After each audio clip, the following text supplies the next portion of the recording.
Number one, put God first. Put God first in everything you do. Everything that you think you see in me, everything that I've accomplished, everything that you think I have, and I have a few things, everything that I have is by the grace of God. Understand that. It's a gift. 40 years ago, March 27th, 1975, it was 40 years ago, just this past March, I was flunking out of college. I had a 1.7 grade point average. I hope none of you can relate. I had a 1.7 grade point average. I was sitting in my mother's beauty shop. They still call it beauty shops now? What they call it now? Yeah, I was sitting in the beauty parlor. I was sitting in my mother's beauty parlor, and I'm looking in the mirror, and I see behind me this woman under the dryer. And every time she looked up, every time I looked up, she was looking at me, just looking me in the eye. And I didn't know who she was, and I said, she said, somebody give me a pen, give me a pencil. I have a prophecy. March 27, 1975, she said, boy, you were going to travel the world and speak to millions of people. Now, mind you, I was flunked out of college. I'm thinking about joining the army. I didn't know what I was going to do, and she's telling me I'm going to travel the world and speak to millions of people.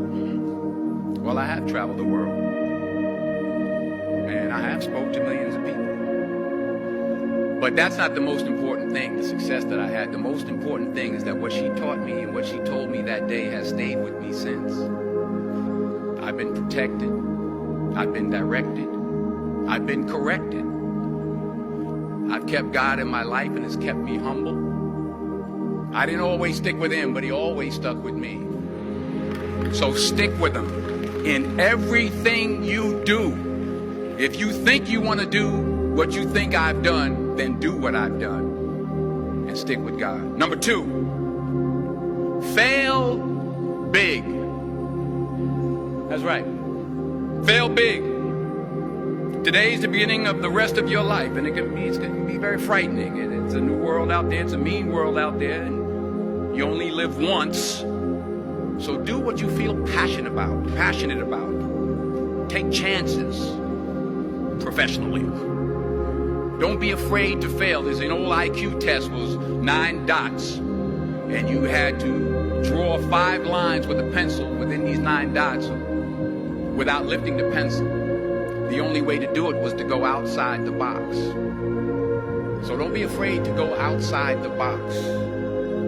Don't be afraid to think outside the box. Don't be afraid to fail big, to dream big. But remember, dreams without goals are just dreams, and they ultimately fuel disappointment.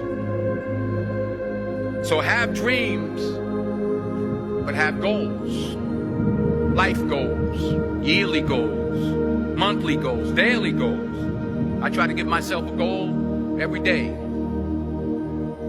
Sometimes it's just to not curse somebody out. Simple goals, but have goals. And understand that to achieve these goals, you must apply discipline and consistency. In order to achieve your goals, you must apply discipline, which you've already done, and consistency every day, not just on Tuesday and miss a few days. You have to work at it every day. You have to plan every day. You've heard the saying, we don't plan to fail, we fail to plan. Hard work works. Working really hard is what successful people do. And in this text, tweet, twerk world that you've grown up in, remember, just because you're doing a lot more doesn't mean you're getting a lot more done. Remember that. Just because you're doing a lot more doesn't mean you're getting a lot more done.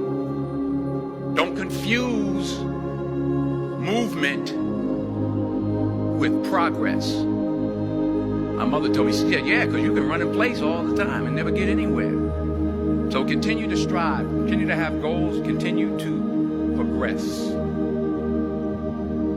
Number 3, you'll never see a U-Haul behind a hearse. I'll say it again. You'll never see a U-Haul behind a hearse.